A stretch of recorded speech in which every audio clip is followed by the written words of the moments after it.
রাত পোহালেই দোল উৎসব। তার আগে রবিবার দুর্গাপুরের গেমন ব্রিজ ময়দানে তৃণমূল কংগ্রেসের পক্ষ থেকে প্রাক বসন্ত উৎসবের আয়োজন করা হয়েছিল। এই উৎসবে কচি কাচাদের সঙ্গে মেতে উঠলেন বর্ধমান দুর্গাপুর লোকসভা কেন্দ্রের তৃণমূল কংগ্রেস মনোনীত প্রার্থী কীর্তি আজাদ। তিনি ছাড়াও এই অনুষ্ঠানে উপস্থিত ছিলেন পঞ্চায়েত মন্ত্রী প্রদীপ মজুমদার, তৃণমূল জেলা সভাপতি তথা বিধায়ক নরেন্দ্রনাথ চক্রবর্তী, প্রাক্তন বিধায়ক বিশ্বনাথ পারিয়াল সহ তৃণমূলের কর্মী সমর্থকরা। দুর্গাপুরে এখনও তৃণমূল সেভাবে ভোটের প্রচার শুরু না করলেও এই প্রাক বসন্ত উৎসবের মধ্য দিয়ে তৃণমূল কংগ্রেস নিজেদের প্রার্থী কীর্তি আজাদকে স্থানীয় মানুষদের সাথে পরিচয় করিয়ে দিচ্ছেন।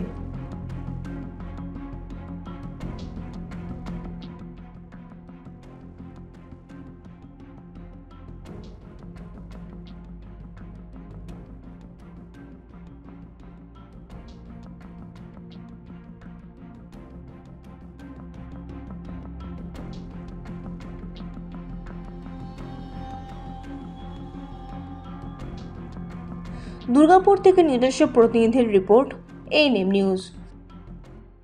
আরও খবরের আপডেট পেতে সাবস্ক্রাইব করুন আমাদের ইউটিউব চ্যানেলটি আর বেল আইকনে ক্লিক করুন নোটিফিকেশনস পেতে।